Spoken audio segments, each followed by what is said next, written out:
हाँ तो राज Nobel school में आपका स्वागत है।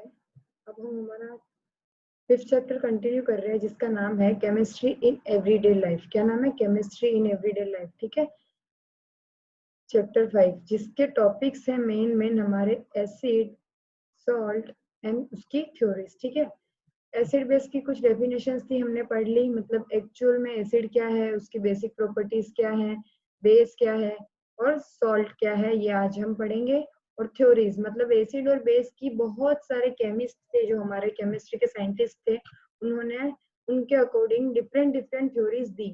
ठीक है, कि इनके हिसाब से एसिड क्या है, इनके हिसाब से बेस क्या है, इस तरह से। तो वो हम 3 पढ़ेंगे।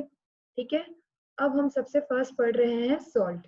सॉल्ट क्या है? देखो, salt and water are formed by reaction of acid and base. जब एसिड और बेस दोनों एक साथ रिएक्ट करते हैं तो वो क्या फॉर्मेशन होती है? फिर सॉल्ट की फॉर्मेशन होती है और वाटर, और हीट रिलीज होती है। क्या रिलीज होती है इस रिएक्शन से? हीट रिलीज होती है। और जिस भी रिएक्शन से हीट रिलीज होगी तो वो रिएक्शन होती है एक्सोथर्मिक रिएक्शन, और अगर हीट एब्जॉर्ब होती है तो वो रिएक्शन होती है एंडोथर्मिक रिएक्शन। तो दिस इज एक्सोथर्मिक रिएक्शन। ठीक है, तो यहाँ पर कैसे हुई रिएक्शन? देखो, ये Cl जो है ये माइनस आयन है और ये कौन सा आयन है? प्लस। ये माइनस होता है और ये है प्लस, तो माइनस प्लस मिल गए तो क्या बन गया? NaCl, जो कि एक क्या है? सॉल्ट है। और इधर के माइनस प्लस अगर मिल गए तो क्या बन गया? वाटर का मॉलिक्यूल बन गया। क्या बन गया? वाटर बन गया। और हीट रिलीज हुई है, इसलिए इस रिएक्शन को एक्सोथर्मिक रिएक्शन कहते हैं। Now this reaction also called as neutralization reaction. कौन सी रिएक्शन भी बोला जा रहा है इसे? न्यूट्रलाइजेशन। एक तो चीज होती है हमारी एसिड और एक होता है बेस। होता क्या है, जैसे ये हमारी कोई पीएच स्केल है, ठीक है, ये होती है 1 से लेकर 14 तक। कहाँ तक? 14 तक। इसके बीच में 2, 3, 4, 5, 6, 7, 8, 9, 10, 11, 12, 13। अब जो ये 7 है हमारा, 7 के ऊपर इसको ना, जैसे थर्मोमीटर होता है ना फीवर को मेजर करने के लिए कि कितना टेम्परेचर है, टेम्परेचर को मेजर करने के लिए हम क्या यूज करते हैं? थर्मोमीटर का यूज करते हैं। वैसे ही किसी की पीएच को मेजर करने के लिए हम इस पीएच स्केल का यूज करते हैं। अगर कोई हमारे पास कोई सॉल्यूशन है या फिर कोई सब्सटेंस है, उसमें हमने इस पीएच स्केल को डाला और अगर वो 7 पे आ रहा है, मतलब वो जो भी लिक्विड है वो क्या है? नेचर वाइज न्यूट्रल है। और अगर 7 से नीचे आता है इन सब में तो वो एसिड है, और यहाँ पर आता है तो वो बेस है। अब एसिड और बेस दोनों ने मिलकर क्या बना लिया? न्यूट्रल। और न्यूट्रल क्या है? वाटर क्या होता है? नेचर वाइज न्यूट्रल होता है। तो ये रिएक्शन को क्या नाम दे दिया? Neutralization reaction, and it's a type of exothermic reaction. अब जो सॉल्ट है वो 3 टाइप्स का है हमारे यहाँ पर नेचर वाइज। नेचर के अकॉर्डिंग ये कितने टाइप का है? 3 टाइप का। Neutral salt, acidic salt and basic salt. ठीक है, अब न्यूट्रल सॉल्ट कौन से? देखो, वो जो स्ट्रॉन्ग एसिड और स्ट्रॉन्ग बेस से मिलकर बने। यहाँ पर भी कौन सा एसिड है? Strong acid and strong base से बनने वाले सॉल्ट को बोलते हैं neutral salt. And acidic salt किसे बोलते हैं? Strong acid and weak base दोनों मिलकर जब कोई सोल्ट बनाएंगे तो वो सोल्ट हमारा होता है बेसिक। मतलब strong acidic and weak base होता है। क्या होता है? स्ट्रॉन्ग एसिड होता है और वीक बेस होता है। तो एसिड क्या है? स्ट्रॉन्ग है, तो ये जो सोल्ट है वो क्या बनेगा? हमारा एसिडिक सोल्ट।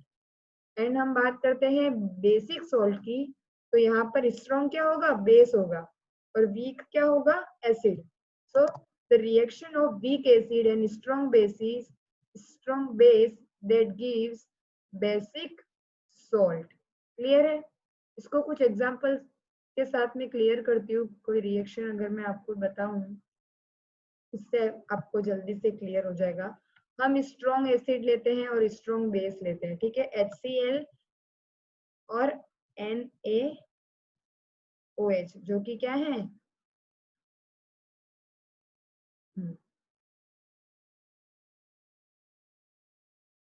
अगर मैं एग्जांपल लूं आपका न्यूट्रल सॉल्ट का, ठीक है, तो HCl क्या होता है? स्ट्रॉन्ग एसिड होता है। क्या होता है? एस ए से डिनोट कर रही हूँ मैं स्ट्रॉन्ग एसिड को, हाइड्रोक्लोरिक एसिड।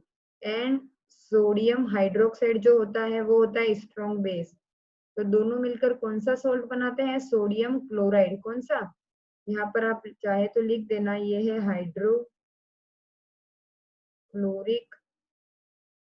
एसिड और ये है आपका सोडियम हाइड्रोक्साइड और ये है आपका सोडियम क्लोराइड। ये तो सभी को पता है, वाटर। ठीक है, तो ये स्ट्रॉन्ग एसिड है और ये स्ट्रॉन्ग बेस है, तो इन्होंने कैसा सॉल्ट बना दिया है? न्यूट्रल। ठीक है, नेक्स्ट एग्जांपल अगर हम ले एसिडिक सॉल्ट का, तो स्ट्रॉन्ग एसिड चाहिए, HCl ले लिया, और वीक बेस ले लिया, जैसे होता है हमारा अमोनियम हाइड्रोक्साइड। ठीक है, अमोनियम हाइड्रोक्साइड क्या है? वीक बेस है। तो इससे जो सॉल्ट बनेगा वो बनेगा अमोनियम क्लोराइड। क्या है ये? अमोनियम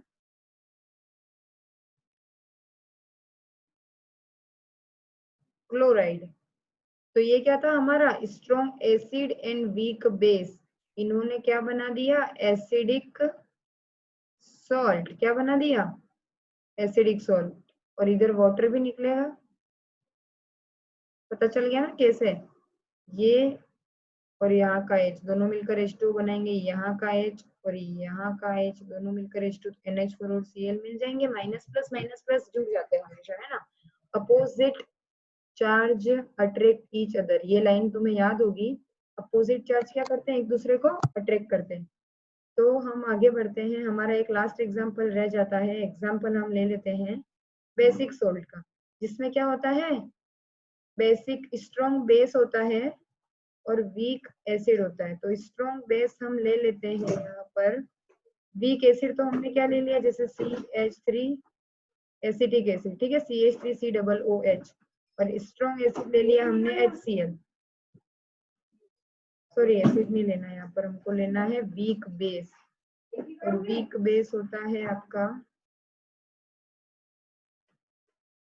यहाँ पर हमको लेना है strong acid and weak base.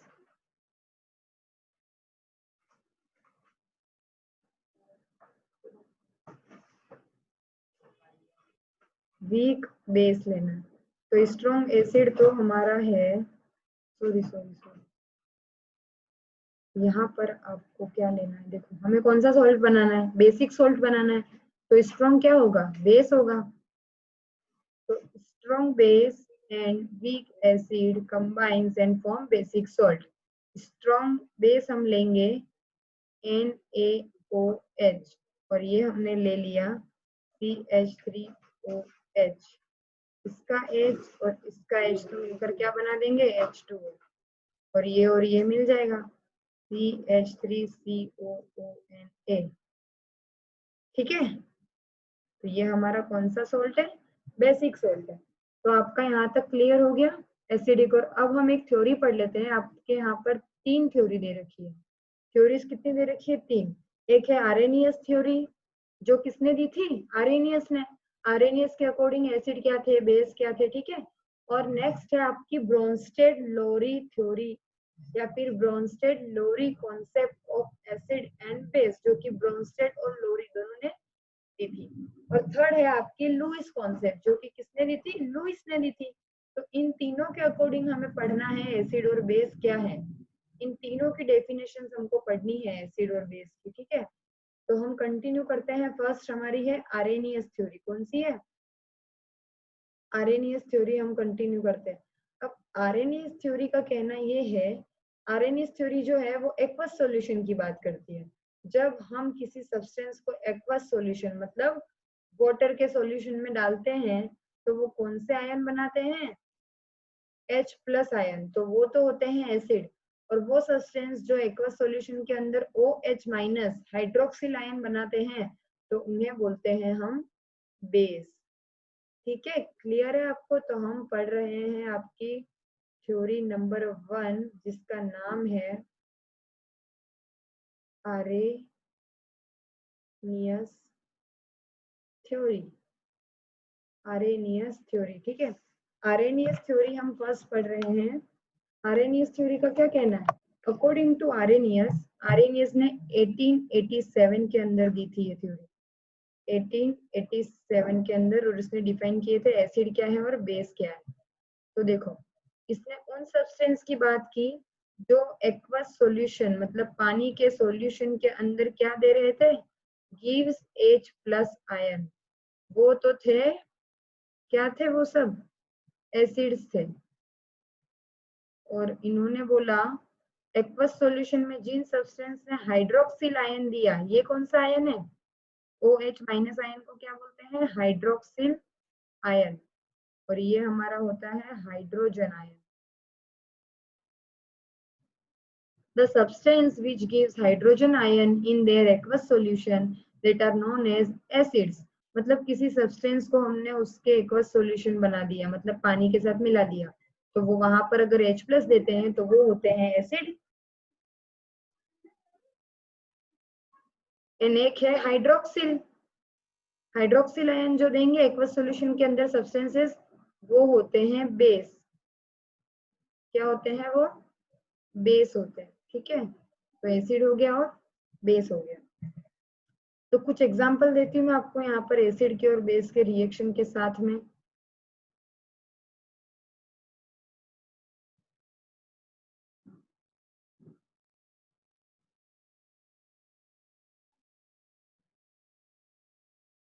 चलो लिखे एग्जांपल, एक साइड हम लिखते हैं एसिड के एग्जांपल, एक साइड हम लिखते हैं बेस के एग्जांपल।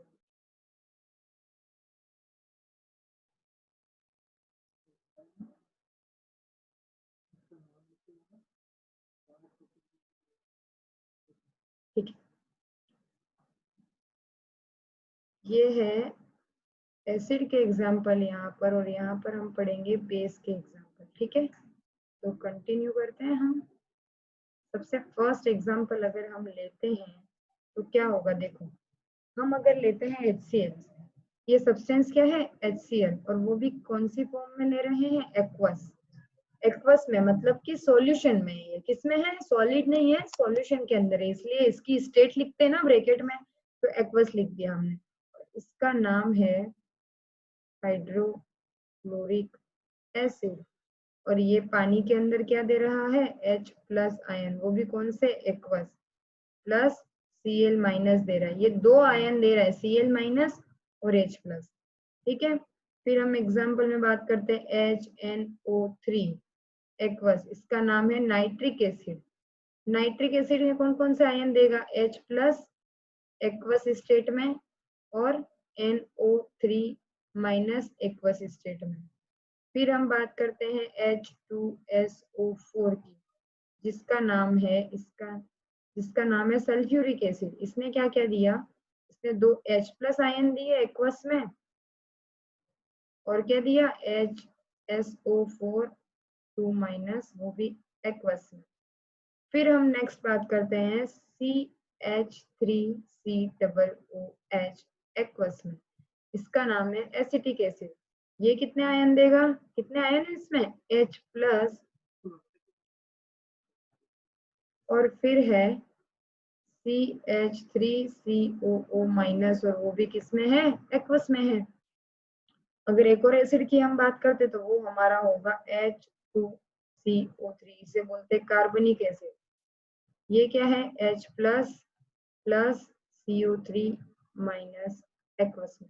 मतलब यहाँ पर इन लोगों ने अपने एक्वस सॉल्यूशन के अंदर क्या क्या दिया, इसने क्या दिया, H+ और Cl-, इसने क्या दिया, H+ और NO3-, 2H+ और SO4, H+ CH3COO-, H+ CO3-। ठीक है, तो इन सब में इन्होंने क्या क्या कॉमन चीज क्या है, इसके अंदर H+ आयन दे रही है अपने एक्वस सॉल्यूशन में, इसका मतलब ये सब क्या है, एसिड्स हैं। क्या है, एसिड्स हैं। और अगर हम बेस के एग्जाम्पल की बात करते हैं, तो हम बेस के एग्जाम्पल की अगर बात करें तो KOH, ठीक है, इन्हें बोलते हैं पोटेशियम हाइड्रोक्साइड। इन्होंने क्या दिया, OH-, वो भी किसमें, एक्वस में। ठीक है, यहाँ है NaOH, क्या दिया, OH- प्लस Na+। फिर हम बात करते हैं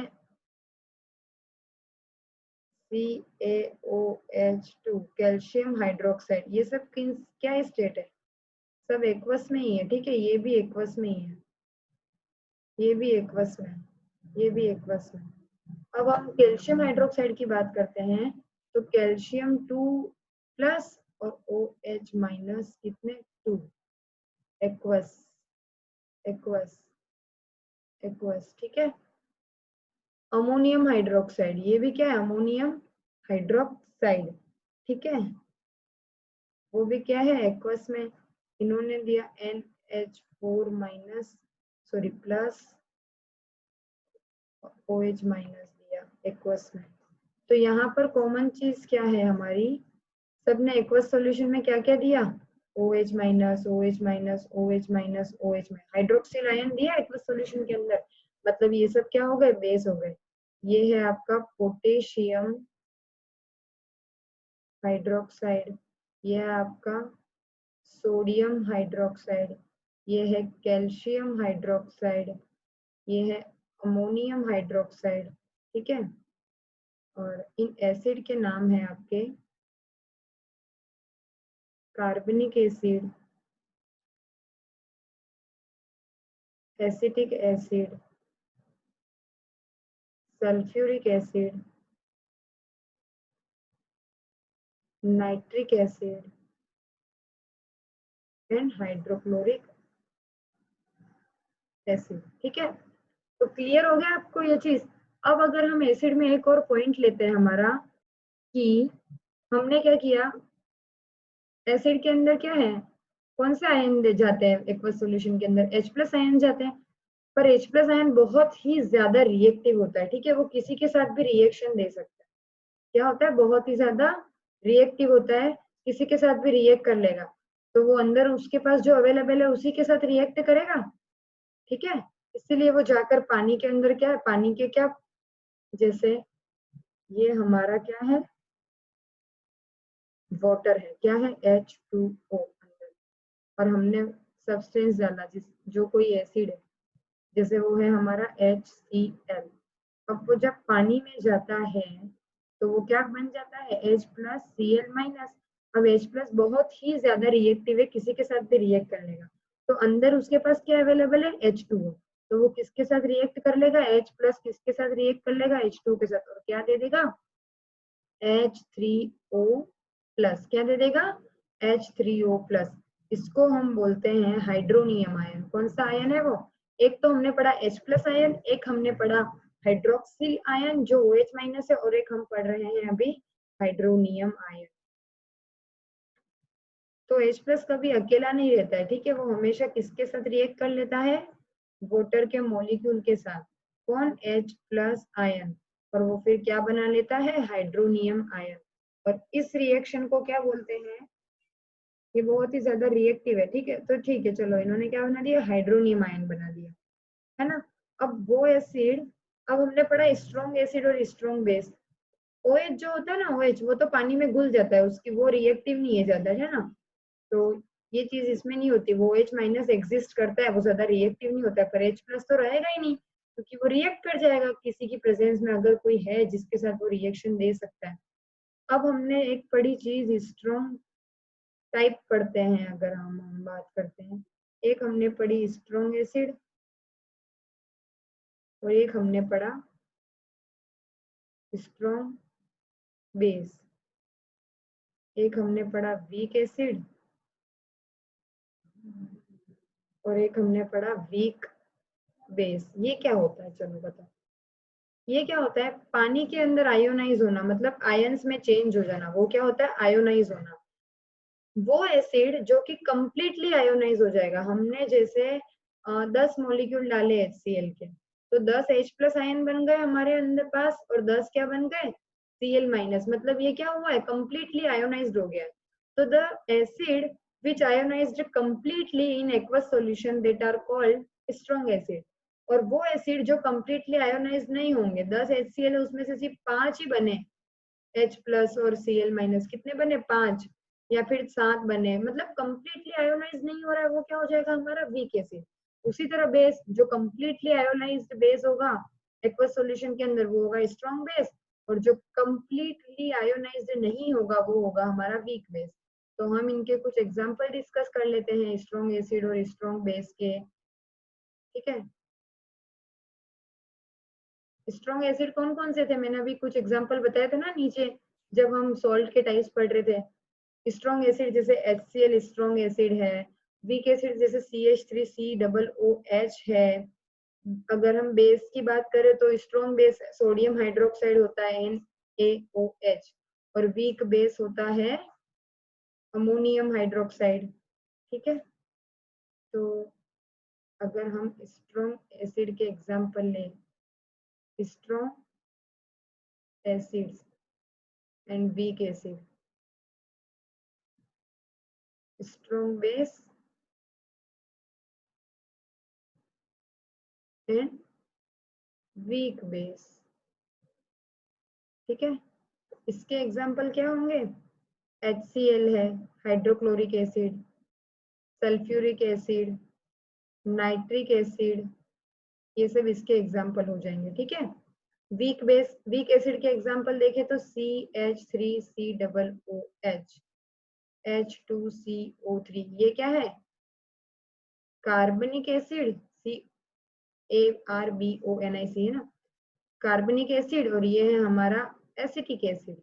तो ये एसिटिक एसिड और ये क्या है, हमारे वीक एसिड है। स्ट्रॉन्ग बेस कौन से, सोडियम हाइड्रोक्साइड। फिर हम बात करते हैं स्ट्रॉन्ग बेस की, तो स्ट्रॉन्ग बेस कौन कौन से हैं, सोडियम हाइड्रोक्साइड है और पोटेशियम हाइड्रोक्साइड होगा। ठीक है, और अमोनियम हाइड्रोक्साइड क्या हो जाएगा, weak base, ammonium hydroxide weak base है। मैग्नीशियम हाइड्रोक्साइड वीक बेस है। ठीक है, तो ये देखो अब ये सारे एग्जांपल हैं सबके। Sulphuric acid, sorry sulphuric acid, hydrochloric acid और नाइट्रिक एसिड स्ट्रॉन्ग एसिड है जो कंप्लीटली क्या हो जाते हैं, completely ionised in aqueous solution, not ionized completely, completely ionized नहीं हो जाएंगे, वो हो जाएंगे वीक एसिड, एसिटिक एसिड और कार्बनिक acid. Strong base ionized completely तो sodium hydroxide, potassium hydroxide, ammonium hydroxide, magnesium hydroxide, weak base हो गए।